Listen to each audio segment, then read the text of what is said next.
auditrices, salut les auditeurs, c'est Greg. Je vous retrouve pour un nouvel épisode du podcast de Nakan, dans lequel je vais tenter de répondre à une question d'un auditeur. Nous, on aime bien avec Hermano quand vous nous posez des questions et que vous nous proposez des thématiques, parce que ça nous permet ensuite de construire des épisodes par rapport à ces thématiques. Et voilà, on essaye de trouver des thèmes ou des sujets lors de chaque épisode qui sont susceptibles d'intéresser nos auditeurs et nos auditrices, mais les sujets qui vous intéressent probablement le plus, c'est vous qui pouvez nous les proposer. Et donc aujourd'hui, dans cet épisode, on va répondre à une question que se pose Laurent, qui nous a posé cette question par email il y a déjà quelques semaines. La question, elle est la suivante. Qu'en est-il de la période de repos annuel ? Est-ce qu'il est bien d'en faire ou pas ? Est-ce qu'il faut la faire en été, en hiver ? Combien de temps ? Est-ce qu'il faut faire 3, 4, 5 semaines ? J'ai lu beaucoup d'avis à ce sujet et puis j'aimerais un petit peu votre opinion là-dessus. Et c'est de ce sujet que je vais parler dans cet épisode. Je vais vous parler de ça derrière le micro parce que, une fois de plus, Hermano était dans l'incapacité de se joindre à moi pour participer à cet épisode. On va tout faire pour que les choses reviennent à la normale rapidement pour sa participation au head-to-head. Donc on a l'habitude d'enregistrer tous les deux. Mais voilà, ça ne va pas empêcher que je réponde à cette question de Laurent. Cette question qui est très très pertinente et puis qui est un petit peu d'actualité parce que en général c'est le moment de la saison auquel on arrive maintenant, fin octobre, début novembre. On a les dernières courses d'automne en ce qui concerne la course à pied et le cyclisme, et puis après il y a généralement un petit trou. Alors bien évidemment qu'en course à pied on s'arrête jamais vraiment parce qu'après il y a les corridas d'hiver qui commencent, il y a les compétitions de cross qui reprennent très très tôt dans l'année, mais voilà, est-ce qu'il faut faire cette coupure annuelle ? Moi j'aimerais commencer par répondre à Laurent que en fait les coupures il y en a tout le temps dans une période de préparation. On en a déjà parlé dans des épisodes avec des invités, on en a déjà parlé notamment lorsqu'on a traité du tapering dans le hors-série sur l'Ironman avec le Tri-Team Lutry. On avait un coach sportif qui est venu nous parler spécifiquement du tapering. Le tapering, c'est une période de coupure où on va diminuer la charge pour essayer d'augmenter l'effet de surcompensation de l'entraînement. Et en fait, l'idée, c'est toujours un petit peu la même, c'est de récupérer d'une période de forte charge pour être encore meilleur après. En l'occurrence, le tapering, c'est pour être meilleur le jour de la compétition, pour essayer de récupérer du jus, de l'énergie, et puis éventuellement arrêter un petit peu de charger sur des petits bobos qui commenceraient à apparaître. Et puis, cette coupure annuelle, ou en tout cas cette coupure saisonnière, que beaucoup font à l'arrivée de l'automne, au début de l'hiver, mais c'est pas forcément le seul moment où on peut faire ça, c'est également l'occasion de mettre fin à sa saison, de laisser le corps récupérer, et pas que le corps, il y a l'esprit aussi qui a besoin de récupérer, et c'est de tout ça dont on va parler dans cet épisode. Donc sans revenir en détail sur le fonctionnement de l'entraînement, j'aimerais juste rappeler que avant de parler de récupération, le bénéfice de l'entraînement, il n'est pas réellement le jour où on va faire un gros entraînement sur la piste, un gros entraînement sur le vélo, une série de répétitions en côte ou une sortie en endurance très très longue. Le bénéfice, il est vraiment dans la surcompensation de cet effort-là lié à la récupération qu'on a derrière. C'est-à-dire que le corps il va pas progresser le jour où on fait le gros entraînement, la grosse charge. Le corps, ce jour-là, il va s'abîmer, il va puiser dans ses réserves. Et puis, en fait, le corps va se dire, tiens, là, il y a eu un effort conséquent qui a été consenti. Et puis, on a demandé plus aux muscles que d'habitude. Et donc, en fait, il va reconstituer les muscles plus forts qu'ils étaient avant pendant la période de repos qui va suivre cet entraînement. C'est très vulgarisé, c'est très simple, mais c'est comme ça que ça marche dans les grandes lignes. En fait, on devient meilleur en chargeant et puis en surcompensant derrière, et de cette manière-là, on progresse. Et en fait, là, on comprend tout le sens du repos après une période de forte charge, et le repos permet également de réparer les dégâts qui auraient été faits au niveau des muscles, au niveau des tendons, au niveau de toute la structure squelettique, et tout ça, c'est bénéfique pour notre progression. Alors, quand on fait notre récupération, notre jour de récupération dans notre semaine d'entraînement, eh bien, ça, c'est bénéfique à très court terme. Ensuite, quand on fait du tapering ou alors qu'on fait des phases d'entraînement qui sont moins soutenues sur une période de 2-3 semaines pendant la saison, eh bien là, ça va être du moyen terme. Et puis, la coupure annuelle, eh bien, elle nous permet de nous préserver et de continuer nos entraînements à long terme. Donc, elle est aussi importante que la journée de récupération qu'on va mettre dans sa semaine d'entraînement. Elle va avoir un effet très très important au niveau de la capacité à reprendre l'entraînement pour la saison prochaine ou alors pour la préparation du prochain objectif. Donc la première raison pour laquelle on fait cette coupure, c'est vraiment d'offrir un répit au corps et un repos dont il a bien besoin après une belle saison sportive. Alors, souvent, on applique ça également pour faire un break psychologique parce qu'on s'est vraiment concentré sur un objectif. On a fait notre course principale ou notre saison, on a atteint tous nos objectifs ou pas, mais on est arrivé au bout de ce qu'on avait prévu. Et puis, au niveau de la concentration, de l'effort psychologique qu'on a mis dans notre préparation, eh bien, on est arrivé un petit peu au bout. Et puis, avant de repartir dans une nouvelle saison avec des nouveaux objectifs, on a besoin de se ressourcer. Et c'est vraiment pour ces deux aspects-là, eh bien, que la récupération, la coupure annuelle, elle est importante. Alors, est-ce qu'elle doit avoir lieu en automne ou est-ce qu'elle doit avoir lieu en hiver? Est-ce qu'elle doit avoir lieu au printemps? Il n'y a aucune règle. Tout sportif a des objectifs qui sont différents, a une planification de saison qui est différente. Si un coureur à pied a comme objectif principal dans sa saison le marathon de New York au mois de novembre, forcément, il va préparer toute sa saison autour de son objectif principal. Il va terminer sa saison sportive avec le marathon de New York et puis probablement s'accorder une coupure importante et puis replanifier une nouvelle saison entre novembre et décembre et puis recommencer à s'entraîner en janvier. Quelqu'un qui aurait comme objectif un marathon Londres ou Paris par exemple qui est plus au printemps, eh bien sa saison elle va être complètement différente. Elle va s'étaler de fin juin par exemple jusqu'au marathon en question et puis la coupure va avoir lieu entre les mois de mai et le mois de juin et puis la saison va reprendre ensuite au début de l'été et ainsi de suite. Donc il n'y a pas de règle absolue à faire une coupure en été, en hiver. On imagine bien évidemment qu'un spécialiste de ski de fond va avoir une coupure qui sera très très différente d'un sportif qui va avoir ses compétitions principales en plein été, comme par exemple un triathlète ici dans l'hémisphère nord. Eh bien ces compétitions elles auront lieu entre le mois de mai pour les toutes premières compétitions jusqu'au mois de septembre.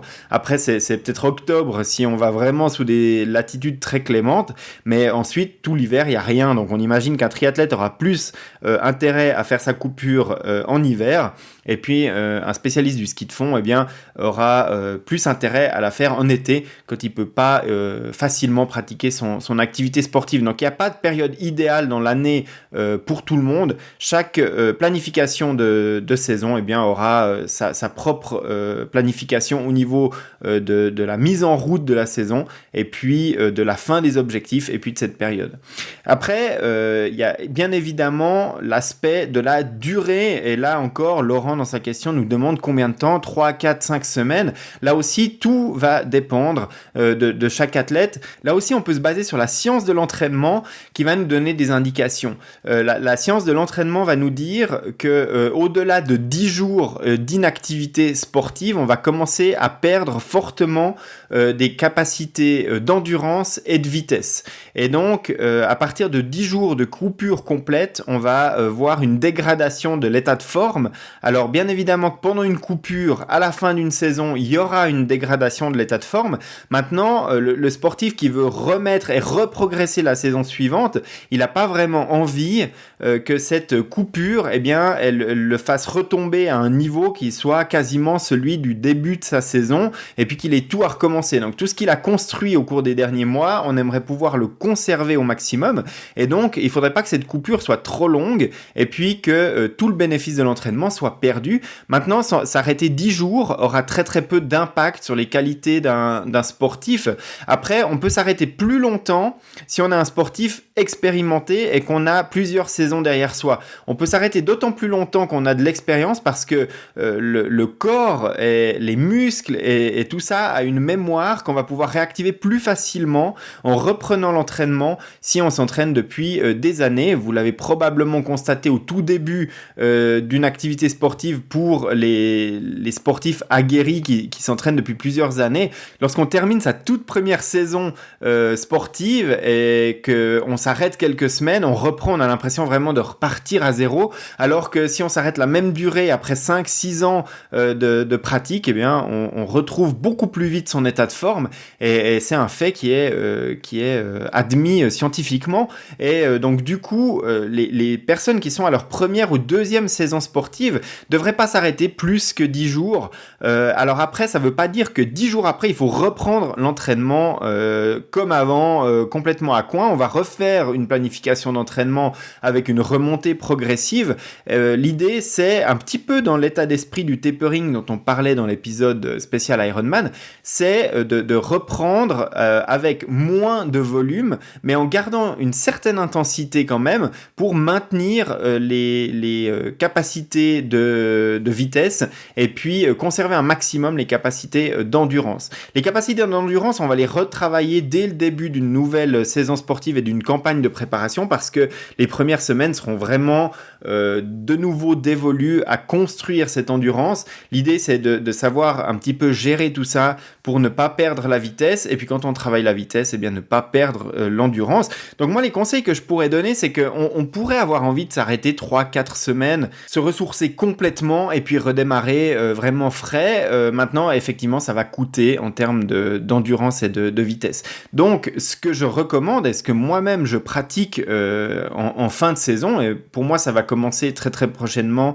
avec la fin de ma saison sportive, c'est de pratiquer des activités croisées. C'est le moment idéal pour pratiquer des activités sportives qu'on n'a pas forcément le temps ou qu'on n'intègre pas forcément à son entraînement dans l'année. Et puis ça nous permet de garder une activité sportive qui va maintenir à minima nos capacités en endurance et en vitesse, tout en se changeant les idées et puis en bénéficiant de cette espèce de déconnexion psychologique par rapport à l'entraînement. Donc dans mon cas, moi je fais énormément de vélo de route, de course à pied sur route ou en tout cas pas forcément très très accidenté, et puis de la natation en piscine ou en eau libre pendant ma saison de triathlon, eh bien c'est le moment où je vais sortir mon VTT ou mon vélo de cyclocross et puis sortir un petit peu des sentiers battus à vélo. Donc je maintiens une activité cycliste, mais pour autant, j'ai pas vraiment l'impression d'être dans une routine d'entraînement de triathlon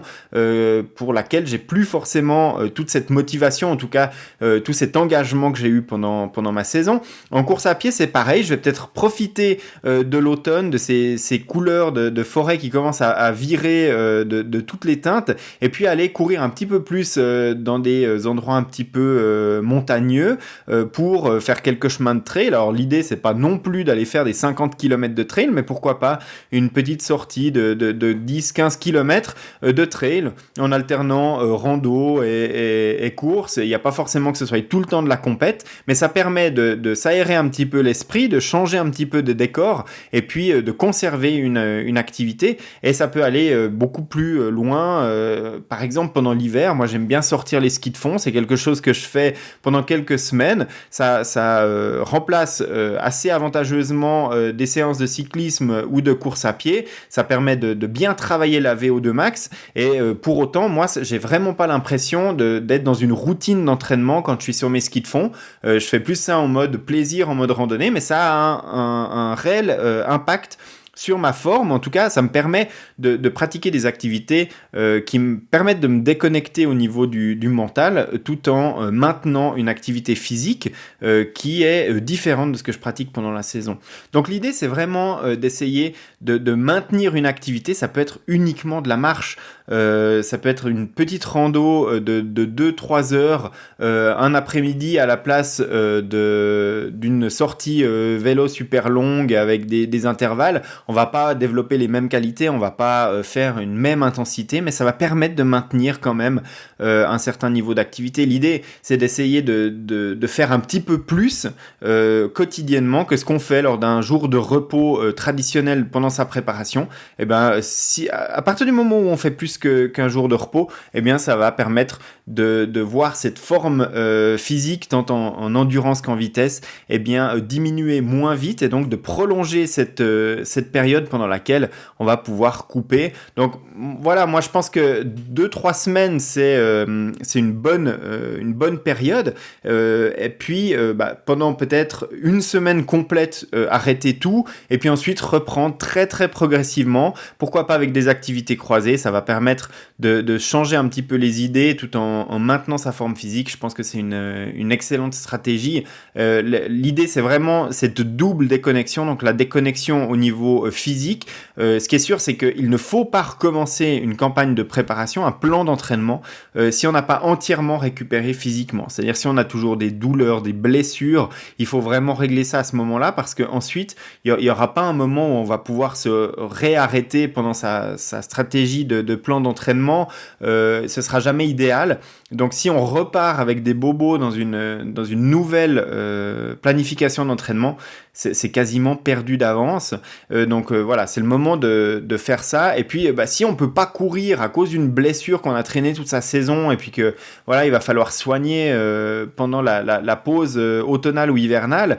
Et par exemple, un coureur à pied qui ne pourrait plus courir pendant plusieurs semaines, voilà, il y a une tendinite, il faut la laisser au repos pendant 5 semaines. Eh bien, discuter peut-être avec son médecin du sport ou son entraîneur. Est-ce que une activité d'aquajog serait possible pour quelqu'un qui fait que de la course à pied? Peut-être que cette blessure, elle est compatible avec le fait de faire un petit peu de vélo, même de vélo en salle, de spinning. Voilà, donc des activités croisées qui permettent de pas complètement se déconnecter du sport, mais de soigner toutes ces blessures. Ça, c'est ultra important aussi. Et puis, évidemment que cette période-là, elle est aussi propice à ça et il faut l'utiliser pour ça. Repartir, comme je le disais avant, dans une nouvelle planification d'entraînement avec une blessure, c'est vraiment une très mauvaise idée, parce que ça va peut-être tenir quelques semaines, mais tôt ou tard, ça va se rappeler à notre bon souvenir. Et si c'est un mois avant la compétition qu'on doit s'arrêter pendant 2 semaines et demie, et là, c'est très très dur à gérer, et forcément, il y aura le regret de ne pas l'avoir fait avant. Et puis, sachez que si vous devez vous arrêter pendant 3-4 semaines, c'est pas un drame dans l'absolu. Tout ce qui a été fait par le passé, même si je l'ai dit avant, les sportifs qui commencent, qui sont à leur première, deuxième, peut-être troisième saison, eh bien vont plus perdre le bénéfice de leur entraînement que des sportifs plus aguerris, mais vous aurez toujours le bénéfice de vous être arrêté suffisamment longtemps pour repartir en pleine forme, pour avoir soigné toutes ces blessures, et donc du coup vous serez beaucoup plus serein, vous serez beaucoup plus capable d'aller vous entraîner correctement, et en quelques semaines, voire en quelques mois, vous aurez entièrement retrouvé votre niveau d'avant sans traîner encore cette blessure. Donc là, c'est aussi quelque chose qui est très important, et on préfère toujours soigner ça plutôt que de la subir, la blessure en plein milieu de sa préparation. Et puis évidemment aussi, on parlait de mental et puis de déconnexion mentale. Quand on fait cette pause-là, c'est aussi le moment idéal pour faire d'autres activités plus sociales qu'on s'interdit peut-être, ou en tout cas qu'on limite pendant la préparation sportive, et en particulier lorsqu'on approche des compétitions importantes ou sur lesquelles on a des objectifs. Alors l'idée, évidemment, c'est que pendant ces 10-15 jours, c'est pas de prendre 3-4 kilos en allant manger tout et n'importe quoi, mais voilà, ces soirées restaurants ou raclette ou autres qu'on s'interdisait pendant la phase finale de notre saison, parce qu'on avait tous ces objectifs en vue, eh bien c'est peut-être le moment aussi de se les accorder, et puis de pas rester toute l'année sur cette espèce de privation. Alors encore une fois, c'est à faire avec modération, mais c'est pas non plus une mauvaise idée de faire ça à ce moment-là. Encore une fois, c'est mieux de faire ça à ce moment-là et puis ensuite de repartir dans une préparation complète où on va refaire une base d'endurance et forcément les quelques centaines de grammes ou kilos qu'on aura pris pendant cette période-là, eh bien on va rapidement de nouveau les éliminer avant la prochaine saison. C'est toujours mieux ça que de faire un craquage psychologique 2 mois avant sa compétition et puis à ce moment-là de complètement lâcher son plan diététique et puis de faire n'importe quoi et de ruiner son entraînement aussi à cause de ça. Donc pour moi c'est aussi une part importante de cette période-là et ça fait partie aussi de tout ce qu'on laisse de côté en tant que sportif pendant toute une saison et qu'on a peut-être envie de retrouver un petit peu plus pendant cette période. Donc voilà, c'est pour ça aussi que souvent pendant les fêtes de fin d'année, on prévoit de vraiment reprendre son activité sportive début janvier pour pouvoir parfois aussi profiter des fêtes et des repas assez riches sur lesquels on se prive pas forcément. Ça a un impact psychologique important aussi. Donc pour prendre un exemple concret, c'est vraiment la manière dont je vais gérer la fin de saison avec un dernier objectif en triathlon qui avait lieu ici à mi-octobre. Donc moi j'arrive exactement dans cette phase-là maintenant où je termine ma saison. J'ai une petite blessure à régler, c'est une petite tendinite au niveau du genou gauche.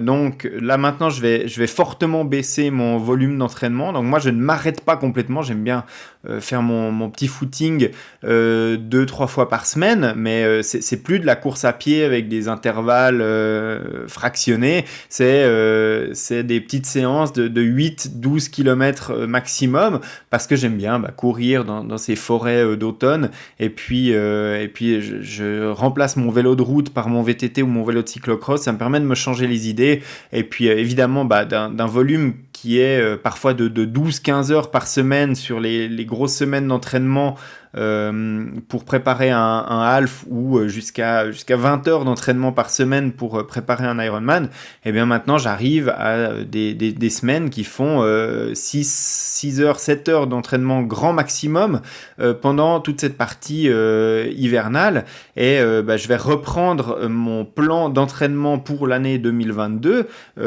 probablement début janvier, mais voilà, entre maintenant donc le mois d'octobre, la moitié du mois d'octobre et puis début janvier, je vais pas rien faire, je vais faire du ski de fond, je vais faire de la course à pied, je vais profiter aussi de trouver de nouveaux itinéraires de course à pied, de courir un petit peu plus lentement et puis de tester peut-être 2-3 trucs et reprendre vraiment l'entraînement début janvier. Le vélo de route, je vais continuer aussi à faire un petit peu de home trainer, mais c'est plus pour maintenir le coup de pédale de vélo de route, et puis quand je vais aller dehors, ce sera beaucoup plus avec le VTT ou le vélo de cyclocross.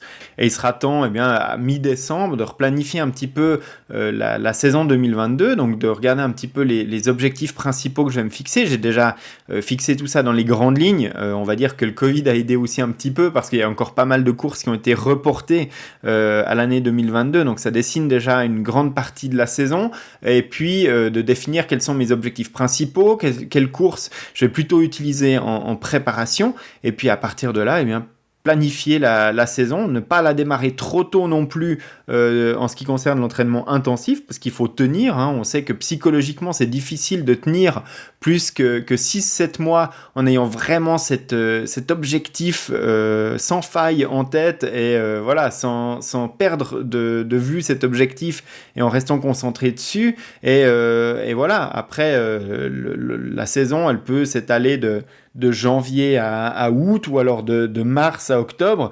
Je connais relativement peu de triathlètes ou de sportifs amateurs qui arrivent à tenir 10 mois consécutifs avec des objectifs principaux sur une période aussi longue. Donc essayez aussi de bien planifier sa saison et de bien planifier le démarrage de son entraînement. Démarrer trop tôt, c'est aussi contre-productif. Donc tout ça mis bout à bout, on en arrive à une déconnexion qui est nécessaire pour refaire une préparation qui est optimale pour la saison suivante. Donc quand quand Laurent demande est-ce que c'est intéressant d'en faire, est-ce que c'est obligatoire d'en faire, moi je pense clairement que c'est une obligation clairement psychologique plus que physique si on est vraiment en forme et qu'on sent qu'on peut continuer, mais même le corps après une saison complète, il a quand même besoin de quelques semaines un petit peu plus calmes, mais je pense que psychologiquement, à moins d'être vraiment quelqu'un de hors du commun au niveau mental, même pour les personnes les plus résilientes, c'est important de faire une coupure et de ne plus penser à la performance, à chaque entraînement pendant un certain temps, et puis reprendre très progressivement sa préparation. Donc voilà ce que je pouvais apporter à la question qui avait été posée par Laurent. J'espère que ça répond bien à la question. Une fois de plus, je vous encourage à laisser vos questions. Vous pouvez les envoyer à l'adresse email podcast@nakan.ch et nous on se fera un plaisir avec Hermano ou avec un invité en fonction de la question, d'y répondre. Alors il faut nous laisser un petit peu de temps pour qu'on prépare cette réponse et puis éventuellement qu'on trouve l'invité en question, mais on essaye vraiment de répondre un maximum à toutes les questions que vous nous laissez. Et puis n'hésitez pas non plus à laisser les commentaires sur le podcast, sur Apple Podcast ou les autres plateformes, en laissant une note au podcast et puis en laissant votre commentaire. Nous, ça nous permet toujours de continuer à faire évoluer ce podcast et puis à l'améliorer. Donc je vous remercie d'avoir écouté cet épisode. Moi, ce sera un plaisir de vous retrouver dans 2 semaines avec une nouvelle thématique, avec un invité et puis de retrouver Hermano également. Voilà, je vous remercie, très bonne semaine et à bientôt.